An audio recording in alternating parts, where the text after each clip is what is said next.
완전히 이번 정부는 다른 것 같아요. 제가 전세 대출은 암덩어리다고 얘기했는데 전세 5억에서 10억 사이 얻는 분들의 80%가 다 대출이에요. 정부도 이미 다 인지했어요. 대출이 문제가 있다는 걸 더 잘 알게 됐죠. 네. 그럼 결론은 나왔죠. 이건 줄여가야 된다. 어떻게? 시장 충격은 조금씩 있을 거예요.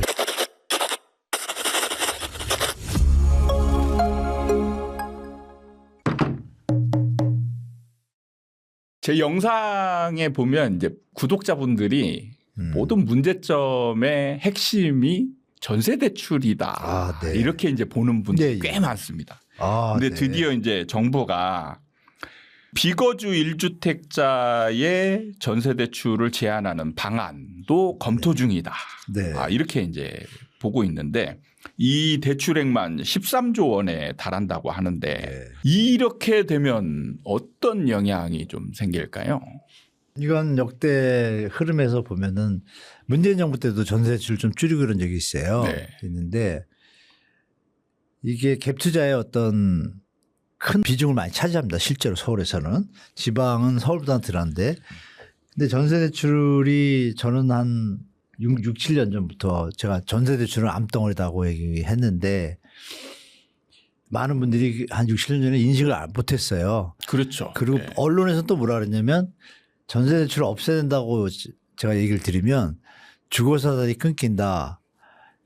월세 난민으로 바뀐다. 이런 얘기들로 묻혀버렸어요. 그렇죠. 근데 제가 이제 개인적으로 뭐 이렇게 저도 이제 방송 같은 거 나가면 그 PD분이나 분장사분 막 이렇게 있잖아요. 젊은 분들이잖아요. 네. 그분들한테 그 짧은 시간에 제가 3, 4년 동안 계속 설명을 했어요. 전세가 3억인데 집값이 2억이면 이게 맞냐. 당연히 집값이 4억이 되겠죠. 그럼 딱 이해를 해요. 바로. 전세 대출을 5억을 들리면 집값이 어떻게 될까요? 그러면 올라가겠네요. 금세 이해를 해요. 네. 그럼 거꾸로 전세 대출 내리면 안 내려갈 것 같은데 내려가는 게 맞잖아요. 말이. 그거를 한 4, 5년 계속 보는 사람마다 하고서 방송에서도 좀 말씀을 드리니까 한 2년 전부터 네. 이게 이제 많이 아시는 거예요. 젊은 분들도 퍼지는 거예요. 그리고 지금은 이제 다 공감하고 있죠. 네. 그러면 이제 답은 나왔잖아요. 전세 대출이 없어지는 순간 전세 가격은 푹 가라앉죠. 왜냐하면 네. 서울 시내 제가 알기로 요즘 전세 대출에 한 10억 이상 이런 아파트들은 공인중개사분들 제가 설문조사를 좀 해보면 전세 5억에서 10억 사이 얻는 분들의 80%가 다 대출이에요. 전세 대출. 그중에 반이 반 정도 받고 반은 거의 풀을 받는데 특히 어떤 분들이 젊은 분들이 네. 네. 신혼부부들이요. 전세 대출 4, 5억 거의 풀 받는데요. 그리고 6억, 7억 가거나 딱 그 부분이 전세 가격을 받쳐주니까 집값은 6억이 되잖아요. 그래서 지금 이걸 이미 다 아는 사실이 됐고 그러면 이걸 갑자기 없으면 충격이 오잖아요. 그렇죠. 그래서 그거에 대해서 저는 개인적으로 뭐 이렇게 관계를 통해 가지고 대안을 던졌는데 DSR 지금 얘기하는 것도 이제 들어가죠. 이것도 효과가 있죠. 그리고 유주택자가 전세 대출을 왜 받죠? 상식적으로 우리가 국어 문법상 보면 전세 대출은 집 없는 분들이 받는 거잖아요. 네. 이거를 갖다가 이제 정부 정권에서 정책을 할 때 집값을 떠받치려고 갭 투자를 권장하는 대출이 된 거예요. 유주택자도 전세 대출. 그때 명분이 뭐냐면 지금 돈이 없으니까 집값이 작고 그러니까 집을 사뒀다가 돈을 모아서 전세 입자를 내보내고 내가 들어간다는 명분을 국토부 직원이 주장할 때예요. 네네. 5년 전에. 그런데 그런 사람들이 비율이 지금 5%도 안 되고 다 2년 보유 2년 거주한 다음에 팔잖아요. 그렇죠. 이게 대세가 되니까 갭 투자의 어떤 그 암덩어리가 된 거죠. 네네. 그래서 이제 이걸 다 알고 있고 정부도 이미 다 인지했어요. 했고 전세 사기가 또 터지면서 또 문제가 되다 보니까 대출이 문제가 있다는 걸 더 잘 알게 됐죠. 네네. 그럼 결론은 나왔죠. 이건 줄여가야 된다. 어떻게? 시장의 충격이 이렇게 줄여가야 된다. 거기에 이제 첫 시작인 것 같습니다. 그래서 네. 이게 한 번으로 안 끝나고 아마 계속 근데 올라갈 일은 없다는 얘기죠. 그러면 우리가 전세 대출이 3억일 때 집값이 한 번 떴고요. 박근혜 정부 때. 그리고 뛴 다음에 5억으로 또 올립니다. 네. 이게 더 뛰었거든요. 그러면 지금은 거꾸로 점점 낮춰갈 거라는 얘기잖아요. 시장 규정에 맞게. 그러면 네. 그걸 예측하고 시장에 대처해야 되는데 시장 충격은 조금씩 있을 거예요. 있지만 그게 이제 앞으로는 좋은 방향이죠. 조금씩 하향 안정화 이렇게 진행될 거로 좀 보입니다. 저는. 네. 네. 사실 전세 대출 문제는 이제 박근혜 정부 때 처음 전세 대출이 맞습니다. 이제 이 확대된 거잖아요. 그렇죠. 원래 그 전에는 있었는데 있으나마나 한 존재였고. 그렇죠. 딱 진짜 취약한 분들이 쓰는 수준. 예, 그때는 사실 임대인 동의가 그 맞아요. 절대적이었기 때문에 대부분의 임대인들이 동의를 안 해주니까 전세 대출이 정확하십니다. 사실 그 전에는 맞습니다. 이제 있으나마나 한 1억밖에 안 됐고 예. 그러니까. 예. 근데 이제 그 박근혜 정부 때 임대인 동의를 필요 요건에서 이제 그냥 형식적 요건으로 바꿔주면서 전세 대출이 이제 크게 확대되는 측면이 있었는데 그때 이제 저도 그때 책을 쓰면서 이게 굉장히 문제로 이제 벌써 그때 딱 아셨군요. 다 이거는 당연히 그 치가 올린 거죠. 그렇죠. 여러 가지 문제가 엄청나게 생길 만한 요인이고 그렇죠. 이게 이제 문제는 비가역적이다. 아 맞아요. 예, 다시 되돌리기가 어렵다. 문제가 생겨서 인지한다 한들 이거를 맞아요. 되돌리는 게 굉장히 어려운 정확하십니다. 부분이다. 그러니까 이게 초창기에 이제 이거를 제대로 잡아야 되는데 이게 이제 집값이나 뭐 이런 전세가 상승에 맞물리면서 정부가 이거를 문재인 정부 때도 제어하지 거의 못하고 네. 그냥 애만 썼죠. 그냥 무한대로 확장해버리는 그런 상황이 되면서 지금 네. 이제 굉장히 큰 국가의 문제가 네. 되는 지금 상황으로 접어든 것 같다. 이 부분이 좀 안타깝습니다. 그렇죠. 네. 비가역적이라는 게 굉장히 어려운 거거든요. 중요한 말씀. 말씀하신 대로 이렇게 이게 한번 되돌리려고 노력할 때마다 네. 이제 예상하지 못했던 충격들이 온단 말이에요. 그렇죠. 네. 네. 그래서 이제 한꺼번에 없애지도 못하고 맞습니다. 없애려고 노력하면 하나씩 조금씩 네, 진짜 하나씩 이렇게 해야 되는 상황인데 그렇죠. 그 부분의 첫 발이 이게 이제 비거주 1주택의 네, 전세 그렇죠. 대출을 줄일 아마 전세 DSR도 아마 곧 하반기 할 것 같습니다. 할 것 네, 같아요. 네, 예. 네, 맞습니다. 이 부분을 좀 예상하고 시장에 대비를 하시는 부분도 필요하지 않을까 생각이 듭니다. 이게 또 이런 일이 생기면 또 네, 이걸 또 반박하는 말들이 굉장히 많이 생깁니다. 많죠. 전세 대출을 규제하면 네, 대출길이 막힌 실수요자와 세입자들이 월세 시장으로 밀려날 수 있다. 네, 네, 월세 난민. 네, 네, 월세 난민. 실제로 지금 전세 매물이 또 많이 줄었어요.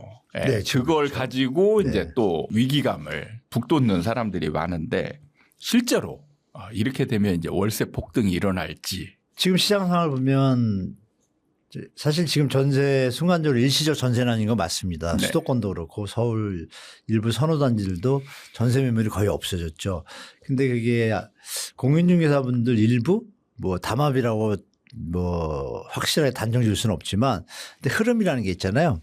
그 소유자들의 분위기도 있고 그래서 시장에서 보면은 전세 매물은 없고 다 지금 매물로 다 돌려놨거든요. 네네. 그 아시겠지만 강남 같은 경우에 빈집이 많습니다.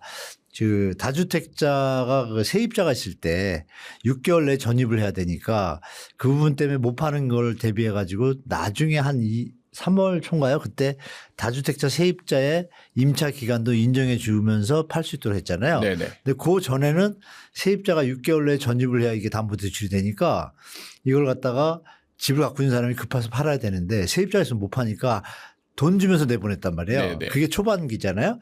그게 이제 매물들이 아직까지 소화가 안 된 것들이 다 비어 있습니다. 네. 근데 그게 전세로 안 나오는 거예요. 끝까지 네. 팔려는 거예요. 5월 9일까지. 네. 그럼 안 팔리면 어떻게 될까요? 그럼 다시 그거는 매물로 나와요. 다시 나와야죠. 네. 그래서 일시적으로 지금 전세난인 건 맞는데 이거에 대해서 정부가 이 국민들 생각에서 워딩이 없었어요. 네. 방치를 하니까 이제 또 말씀 주신 것처럼 전세난은 실제로 벌어지고 있고 근데 다행히 전세 거래도 그렇고 매매 거래도 많이 줄어 있어요.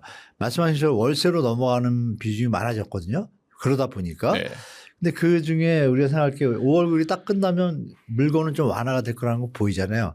그리고 월세 몰렸을 때 뭐 주거 비중이 거주 비용이 너무 늘어난다 이런 얘기들이 많은데 우리가 냉정하게 생각할 게 일시적으로는 맞아요. 그러나 전세 가격이 있고 월세 가격이 있을 때 전세 대출을 받는 분이 많다 그랬잖아요. 네. 그럼 전세 대출 지금 전세 대출을 막 쓰기 시작한 게 월세 내느니 원룸에 살다가 80만 원짜리 원룸에 살다가 전세 대출 5억을 받았는데 막 2%인 시절이 있었잖아요. 3%. 그렇죠. 예. 그러니까 아파트 사는 게 낫잖아요. 전세로. 그렇죠. 전세 대출 그래서 받아서 확 넘어갔던 예. 거잖아요.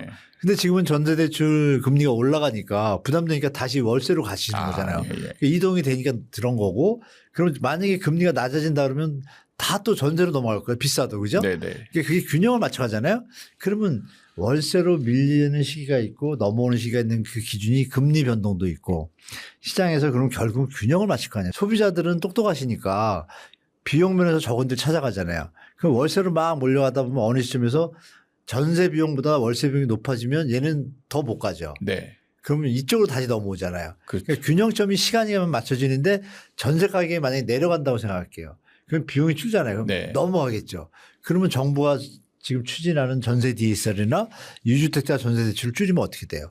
전세 가격이 다운 수요가 주니까. 네. 그럼 그거는 이제 지금은 힘들고 시간이 가면 벌어질 일이잖아요. 네. 그걸 예측하면서 기사가 나와야 되는데 단지 현재 순간만을 조명하니까 현재 전세나 월세 있는 분들은 갑자기 또 포모 현상이 생기는 거죠. 네. 언론들이 그러니까. 그러니까 오늘 이제 우리 소장님 여기 구독자분들은 지금 제가 드린 말씀이 혹시 공감되시는 분들이 계실 거예요. 그걸 생각하시고 언론이나 정부도 그런 건 얘기를 해줘야 되는데 정부가 얘기를 안 해요. 그게 참 화가 나더라고요.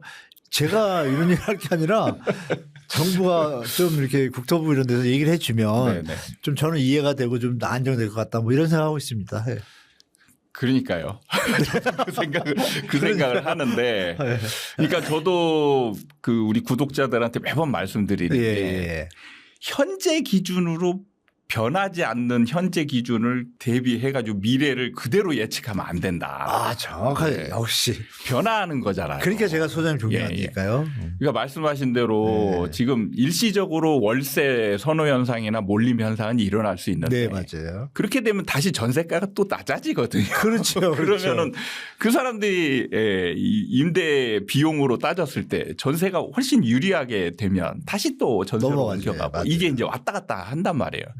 그리고 지금 매물이 없는 거는 이제 매매를 팔려고 하기 때문에 사실 매물이 쏠렸죠, 없는 지금. 거거든요. 그러니까 제가 이제 이거를 구체적인 상황으로 말씀을 드린단 말이에요.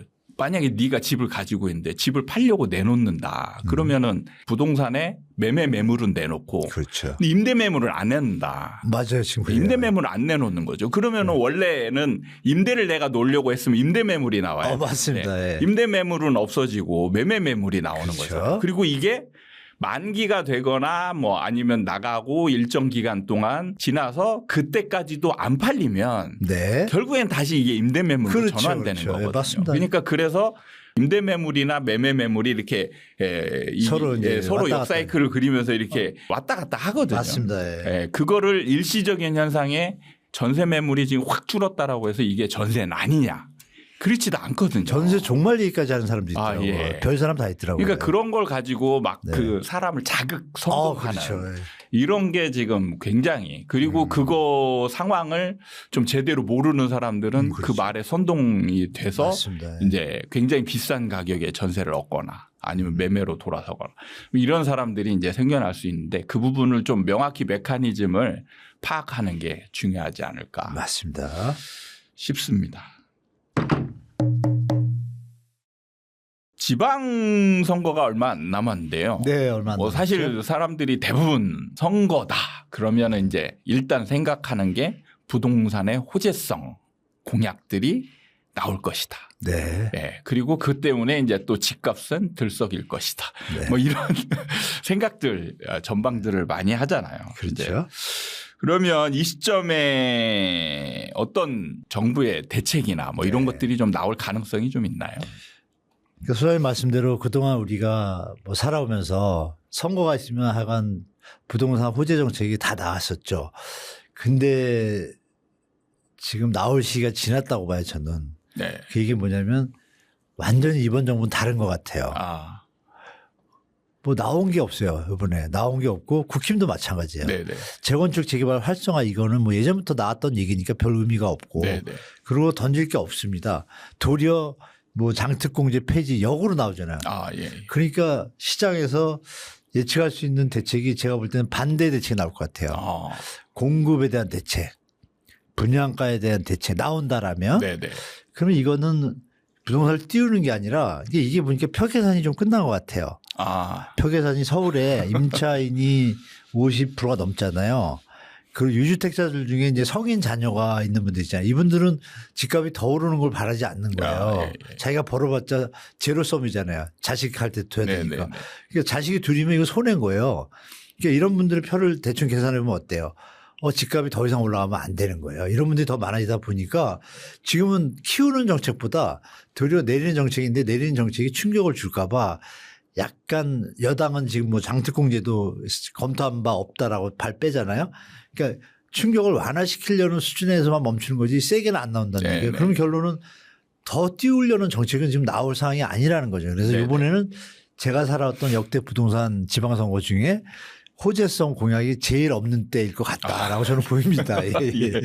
그럴 가능성이 굉장히 높네요. 네네, 그렇게 지금 봅니다. 상황으로 보니까. 네네. 예. 선거 때 네. 호재성 이 공약이나 이런 걸 가지고 또 얘기를 많이 하는데 김포 이제 서울 편입. 막 이거 메가시티. 가지고 메가시티. 그거 나왔을 때 뭐 이제 구독자들이 그 질문을 던지는 게 이제 김포 이제 집값 뛰는 거 아니냐. 그렇죠. 예. 그럴 때 이제 제가 그 얘기했던 게 이 사실 정책의 주도성이나 이런 것들을 누가 가지고 있는지 판단을 해야 된다.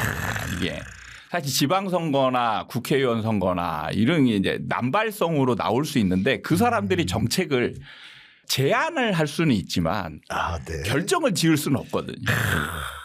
명쾌한 해석 너무 감사합니다. 예. 그래서 결국엔 김포 편입이 쉽지 않은 부분이기 때문에 만약에 그 호재성 기사를 선거 공약이나 이런 걸 믿고 산 사람만 손해이다. 그렇죠. 그런 부분을 주의해라. 이렇게 하고 했는데 결국에는 그것 때문에 약간 오르는 결과는 조금 있었지만 결국에는 선거 이제 지나고 나면서 이제 다 제대로 돌아갔잖아요. 맞아요. 정확하게 보셨죠. 그러니까 이제 그런 부분을 좀 판단을 하면 좋을 것 같다. 이렇게. 그 말씀 너무 주신 것 같아요. 제안자와 결정자를 구분하는 거. 그렇죠. 너무 좋은 말씀이에요. 그 부분이 중요한데 특히나 이번 선거는 지금 교수님 말씀대로 호재성 공약도 별로 안 나올 것 같아요. 안 나오고 있죠. 그럼 너무 이제 선거를 기대하지 말아라. 저 그렇습니다.